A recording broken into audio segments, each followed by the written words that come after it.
and blessings to you. My name is Jere B. I am the EntreMusician, and so are you. And this is not going to be the same conversation we always have. We cannot, because the sister sitting to the left of your screen is my sister. Okay, and so you can't be professional. You can't you have to just be down home with your sister. This is straight up. This is a singer for real. Her name is Janis Jones. We call her the first lady of SounDoctrine. So much history. Grew up down the street together and on and on. Wrote songs together, the whole nine. So I can't be professional and act like she's a guest. Janis, what's happening? How are you? Nothing much. Jere B, that's family. That's family. Yeah. I'm pondering. I'm telling Lori, I don't know how I'm going to do this. I want Janis on, but I can't ask you questions because I know them all. Right, exactly. This is awesome. I appreciate you allowing me to be on the podcast. This is awesome. This is great having you on. I mean, it's such a rich history between us, and that is absolutely true. We did grow up down the street. She and her family, the Jones family, was down the street. We were on Woodland Avenue on the south side of Youngstown. This is 70s, and just and you come from a rich heritage. No wonder you're a fantastic singer because you come from a rich heritage. Now you gotta just let us in just a little bit because I know your father, the great Hump Jones, legend, not only in our area, but nationwide. I mean, what's it like to be the daughter of a legend whose shadow still and footprint still looms large? How does that feel? It feels great. My father taught us so much, and he indeed is a legend. He's known for playing the keys, but he also played drums. A lot of people didn't know that. He played guitar. He played a lot of instruments, and he was self-taught. So it's an honor to be his daughter. And it's amazing that even in this time that we're in, the people still know him and still mention him. So it's a blessing to be his daughter and a blessing that he passed on his musical gifts to me. Not only to you, but Gary, who we'll talk about, who's my best friend and really invested in me in my formative years as a producer. Angie, your Aunt Mary. Oh, yeah. Right? Oh, yeah. I think your mom, Jean, is the only. I say it again. I'm sorry. I come from a musical family. You do. Now, does your mom didn't sing. She just nurtured you all as Hump was just leading you on, right? Exactly. Well, give me one of your earliest memories, when you knew that your father was something special. Do you have a memory like that? Ooh, just watching him go out to play different places. He was always there. Yeah.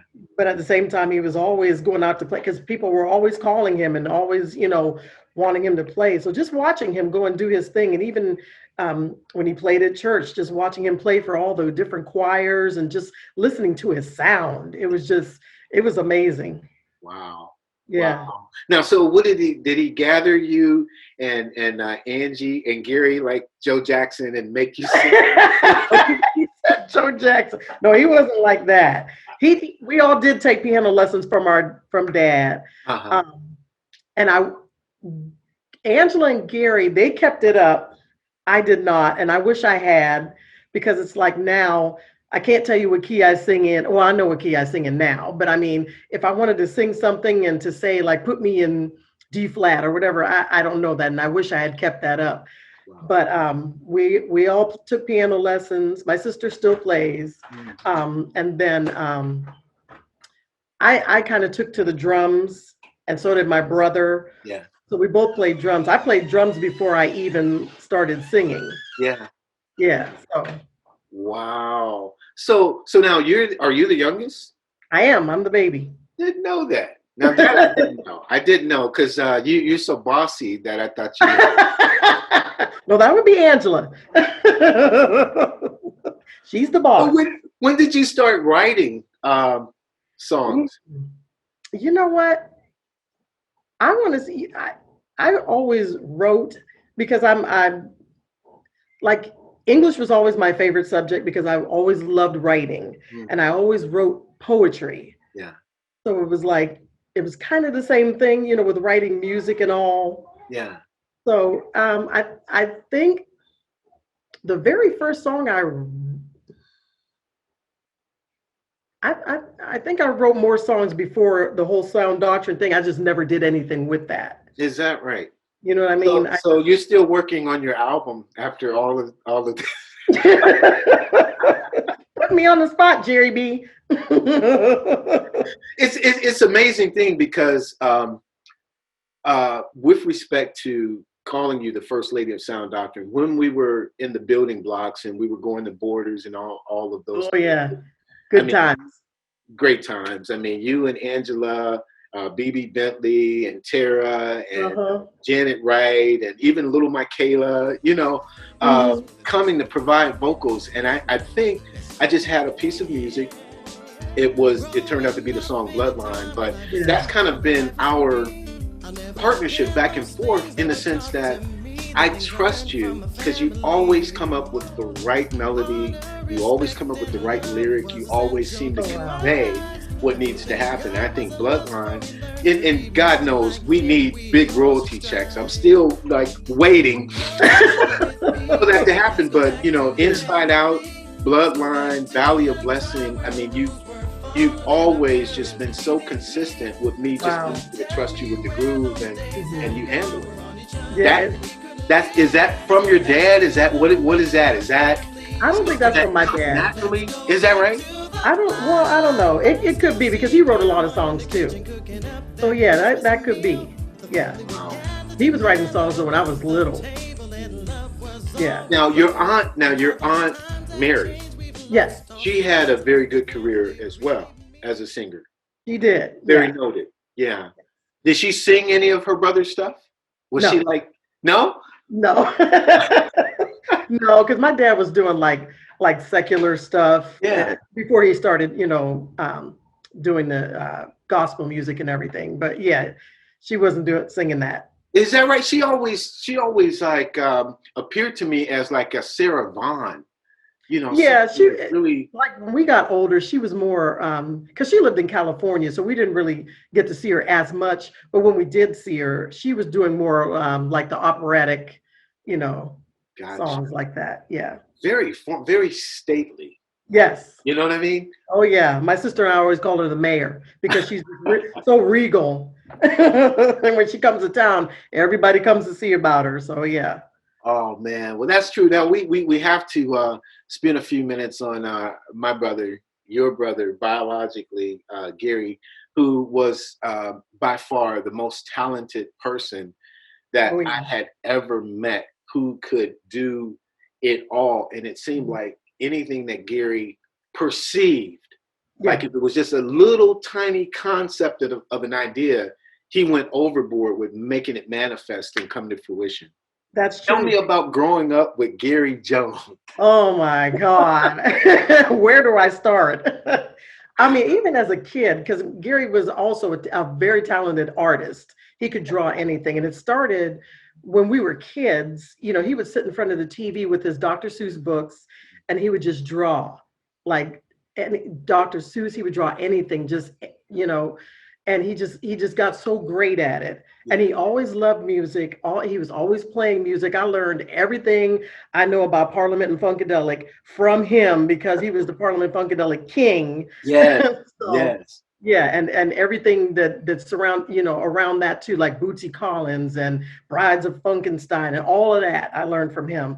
But he had such an eclectic style. Like there wasn't just one genre of music he liked. He would like weird things. Sure, sure. Yeah, like I mean, he would be into like Gino Vanelli Oh yeah. and just like I mean, there was one time we were, and then you told me to talk about us growing up, but I'm going off on a tangent. But there was one time we were sitting on the couch, and I think it was the end song, the end credit song to South Park. I think it was, and it was playing, and he was just like sitting there, just like getting into it. He just loved anything that was just like funky, and he just thought that was just the funkiest thing ever. And I was Yeah. like, just sitting there looking at him like what is he hearing? Because he was just into it, just bobbing his head. And he was just grooving to it. But yeah, my brother, if he had an idea, like you said, he would just take it and run with it. I mean, from his artistry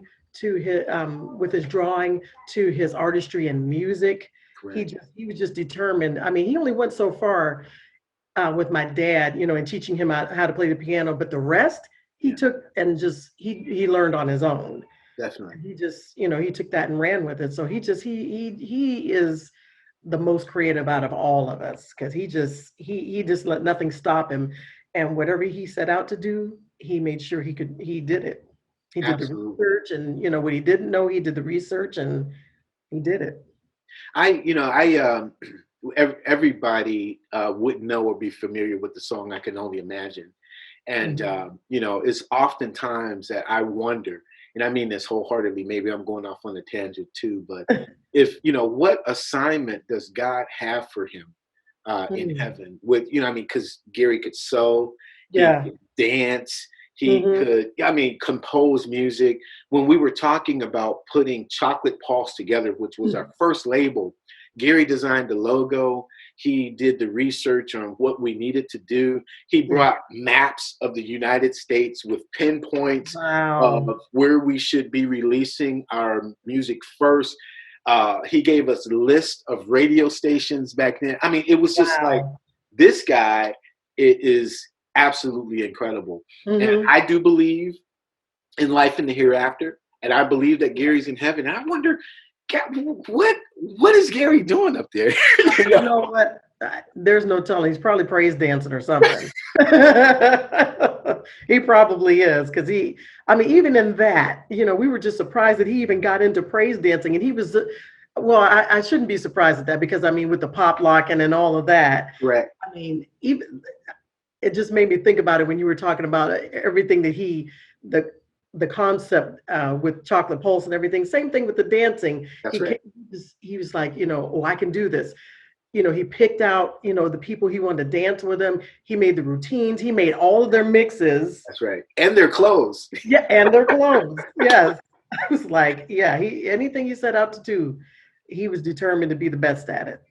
That's absolutely excellent. Well, it's my honor to have known him and to just walk so closely with him on this plane. And great things are still emanating because Gary passed by our way. But I want to ask you about you. The one thing about the EntreMusician, what we try to do is we try to get the best of both worlds. This is not just a place where we're just going to interview the legends. And by God's grace, we've been able to interview some very notable people.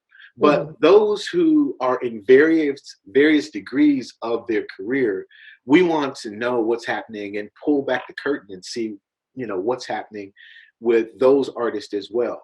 And yourself, as we said before, we don't yet have a Janis Jones project. No. And I know it's been stop and start and whatnot, but your approach and the reason that so many people in our region call you to either record on their project or be a part of their program or be on stage at that concert or that performance, what is at the core of Janis Jones? What is your approach to music and to your artistry? Wow. My approach is to actually capture the listener. That is my main focus, to capture the listener.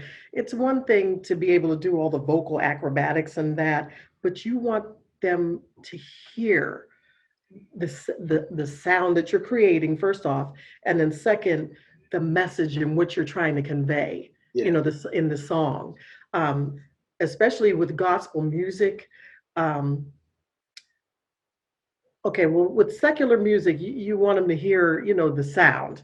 To me, it's the sound. Yeah. You want to be perfect in your sound. But within gospel music, you want to be perfect in your sound, but you want them to really hear that message, and you want that message to grab them. And that's the approach I try to follow. Again, I'm not so much into the vocal acrobatics. Yeah, I can do them, But you don't want to get caught up in that. I don't like to get caught up in that, Sure. because then that's all they hear.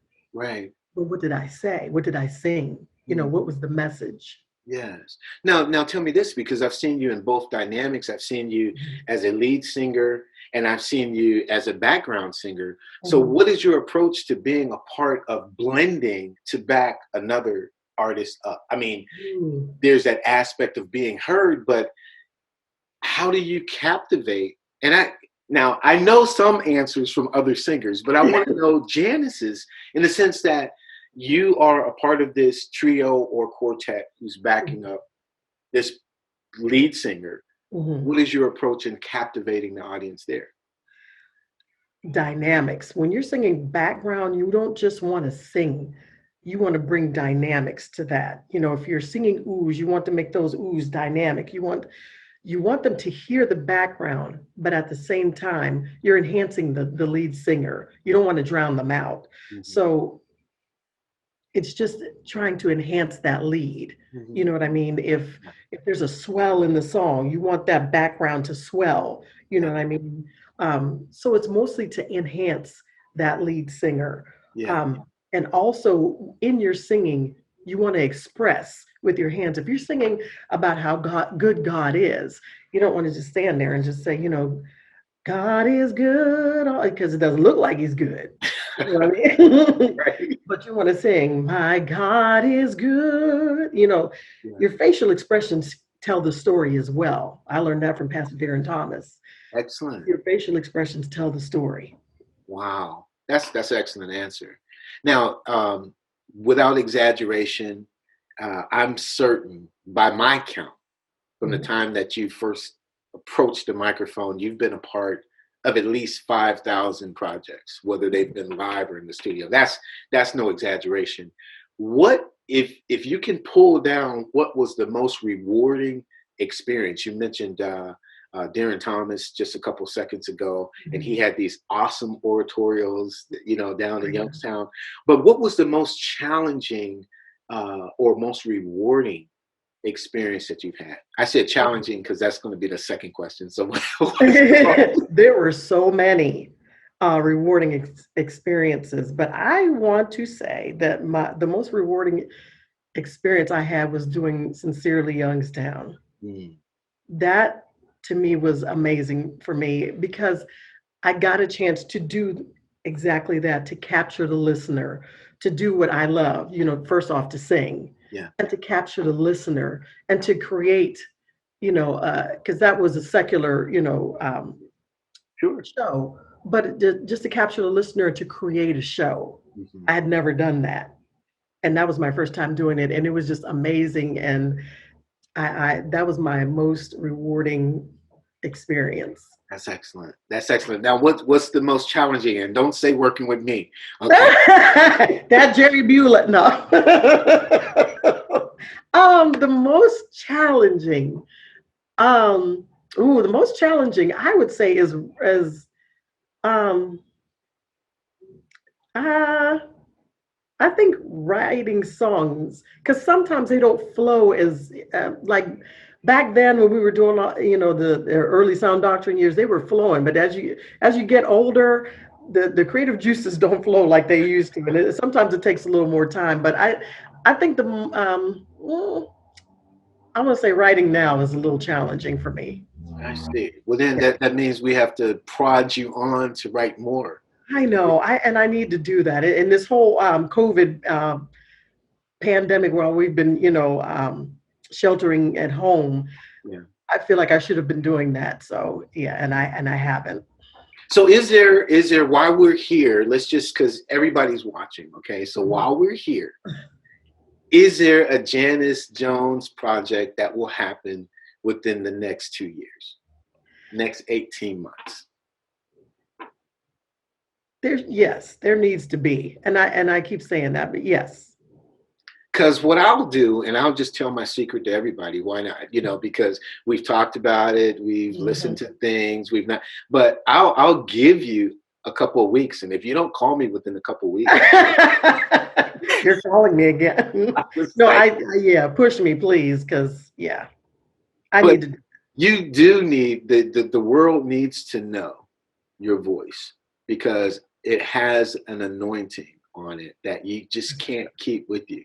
The performances, the live performances that you've done, obviously, if they were not recorded, they're in the atmosphere, They are. but they do need to be documented because you are one of the greats. And I don't say that just because you're sitting here and you're my sister. I say that because you truly are a great artist, and it's time to like get that vitamin B push up in there and let's do this. Yes, sir. Thank you, But sir. you're more than welcome. But the one thing that I wanted to know, I'm very curious about your perspective because actually I was telling Dr. Alton Merrill earlier, 2 years ago, we started this conversation and it has kind of emanated into this series entitled The Spirit of Music, where I'm just asking musicians everywhere, what is their perception of the spirit of music? Is music a spirit? Do they agree with that or disagree? Is music this metaphysical component that goes beyond the sounds that we hear coming out of our speakers or the sheet music that we read? What's actually going on? Have you ever thought deeply about music to that extent? And what is your perception? I have thought about that, and I'm not sure if it's a spirit or not. And I'm not saying it's not, but I'm music does. asking you. Yeah, music does do something to the listener when they hear it. That's why, you know, so they always say, you hear the saying, music calms the savage beast. Correct. Some people, after a long day of work, they listen to, smooth jazz and it, brings them down. Some people can't listen to certain songs because it makes them feel a certain way. Even the people who listen to heavy metal and it makes them, you know, do More crazy. aggressive. Yeah. Exactly. So I believe music does do something to the listener, even, in scripture where, when Saul was tormented and they called for David to play the harp, and every time he played it, it calmed him down. Music does something to the listener. Now, I don't know if it's a spirit or what it is, but with the right sound, that's why, even when you're in church and there's a sound that goes forth and it does something to the atmosphere. Yeah. Yeah. I don't know what it is or what you want to call it, but it does do something to the listener, and it does change the atmosphere and change the person who hears it. Now, do you feel that when you're writing a song, are you writing the song or is the song writing you? Mm. Sometimes it's a little bit of both. Sometimes I feel like I'm writing it, and sometimes I feel like it's writing me. Most of the time it's writing me. Mhm. Like the times where let's say I'm in the shower or I'm in my room and I hear something, and then I just, start writing, then it's writing me. You know what I mean? It's Yeah. it's coming, out, and it's I have to get it on paper. It's Yeah. already there. You know what I mean? So yeah. That Very, very rarely am I when I have to write when I'm writing it, that's when it's challenging when I'm writing it. Sure. That's what has pondered the question because you know me deeper than most people, and you Mhm. know that first of all, there are 30 drummers today that are better than me. Except There's 30. 876 keyboard players that are better than me. Mm, And how is it that I am able to produce the music that I do because I know I haven't done it.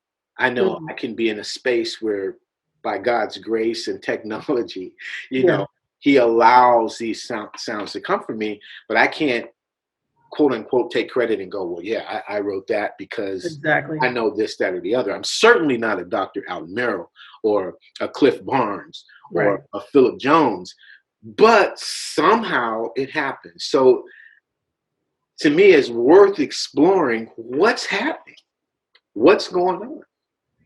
Right. You know what? I can't even put it into words what happens when you're writing a song and when those tunes come forth or when the lyrics come forth, it just it's like a download and it just pours out of you. You know Correct? what I mean? And it's just I just believe those come from heaven because I mean, I don't know. It just it it's different when it's you writing because then you're trying to get this right and you're trying to make sure it's structured right and this that. But when it's downloaded into you, it's already there, and you're just putting it. You're just the vessel, and you're just putting it on the paper. So let's get a little bit deeper than that because we both come from a place, and I'm talking age-wise, where we recognize that music has really transcended, and that it's not where it used to be. I'm not even talking No, about. I'm talking about, there was melody, there was harmony, there was arrangement. You look at a old, like, let's go with Sweet Thing. I know that Shaka is one of your greater influences, yeah, but when you look at the orchestration of what was going on in that song, yeah, and you take a song which is a quote unquote ballad of the day, and you go, does it really have the same no, organic? no, because back then you were using like live instruments. um the like you said, there was a verse, there was a chorus, there was a bridge, there was now I was listening to the new Brandy CD. Shout out to Brandy, love her, absolutely love her. I couldn't get into it because it was different. It wasn't your regular verse, second verse, chorus, bridge. It was different. I couldn't get into it. Music has changed a lot, and it's like they're not trying to grab the listener anymore. They're just trying to be different, and in their quest to be different, you're losing the listener. Yeah, that's interesting. That's interesting that you say that because I was reading some articles on artists who specifically record for Spotify, and so Mhm. songs are shorter. Yeah, No song is like up to 3 minutes anymore because they're trying to get as many streams out of it as possible. But by doing that, they're taking layers and layers off what really yeah, song. Like you just jump right into the chorus. There's no right, beginning. There's no build, right, right. setting the listener up for an experience. Exactly. And that's what you want, to set the listener up for an experience. And that's not happening anymore. Very rarely do you catch, a CD that you can just let it play and the whole thing is great. You only get like one or two songs that are great, and you're not, like you said, trying to set the listener up for an experience, Yeah. to sit back and just, vibe, to what So you. do you think when your CD comes out that, Yeah. I mean, and this is a serious question, do you think that the listening public is so far removed that if you go to make a very good, solid Shaka Khan, Anita Baker, Phyllis Hyman, Stephanie Mills type of approach, Yolanda Adams, who's also one of your favorites, Yes. do you think people will be like, what is she doing? No, because there's still people out there who appreciate, Excellent. music like that. People, old Um, people like us, or yes, and even the young people could be, because we've raised our kids to listen to good music, yes, and yes. they I know still we want to hear it. Yeah, absolutely. yeah. My girls. Well, all my daughters, but Mhm. that was us. We Yes. played a lot of '70s music in the house, and Oh yeah. so even and this is no diss when I say this artist name. This is no diss, much Yeah. respect. But to listen to a Beyonce as my daughters do, and Hmm. then to listen to a Shaka Khan, for Yeah. them, there's no comparison. For them, Right. and Yeah. they're in their 20s. Exactly. You know what I'm saying? Oh And it's yeah. not that she cannot sing, obviously. It's just a different approach It that is. was, I think, more organic that you could feel. Oh yeah. I agree with that. I agree with that. Yeah. Shaka, she would just, stand flat foot and sing and take you on a journey. Yeah, Whereas Beyonce, and like you said, this is no diss. yeah, Um, it's more, I don't know the correct word, but it's different. yeah. It's not an experience. Mm. Although I will say that the her Coachella performance. Now that was an experience. That was well thought out. Mhm. Well thought out. Yeah. Well, we have to give a good shout out to her MD, her music director Yes. from Youngstown, Ohio. Oh yeah. Brother Eric Dixie. Dixie. Yeah, so yeah, she does have some organic in there because she's got some Youngstown flavor.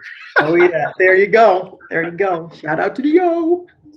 That is what's up. So what's next for you? What can we be looking forward to? We know that you are very heavily involved in your church and in the worship team and whatnot. But just Janis Jones, when we, what can we expect from Janis? Because we want to see more and hear more of you. What can we expect? I'm proud of you. Yeah, you are. um, I will be working on, some music. And also, I've been working on some things with Pastor Darren Thomas. So, Excellent. but I will be working on some music. That's I excellent. have, believe it or not, I have been writing. So, yeah, not as much as I should, but I have been. I'm grateful. Yes. We're grateful. Well, we appreciate you. We wanted you to come on and say hello to the world and to introduce them to you. And is there any way that people can kind of catch up with you? Other singers you might want to dialogue with? What's the best way of getting in touch with you? I'm on Facebook and I'm also on Instagram. Yes, those two platforms I am on. Very cool. Very Yes. cool. Well, this is Janis Jones. She's the first lady of SounDoctrine. She is one of Youngstown, Ohio's finest, but I have to spread that out to Cleveland, to Akron, to Pittsburgh, and into some parts of New York. The world is going to know her name one day. She's been behind the scenes. And here's what I if I can prophesy, what's going to happen is it's going to blow up and everybody's going to say that Janis Jones is an overnight sensation when she's Wow. been 30 years in the making for an overnight sensation. I received that. Absolutely. I received it. It's been fun talking to you, sis. I thought this was going to be a little more difficult than it was. Really? Did you really? I did. It's like, I kind of know all the answers. Yeah. I hope I did a good job. You did fantastic. Thank Well, you. check this out. This is Janis Jones. You want to get to know her, Facebook, Instagram. You want to dialogue with her. She's very accessible. So if you're a young singer starting out and you just want some pointers as to what's next, she has a wealth of experience that she can share with you. She is bona fide EntreMusician.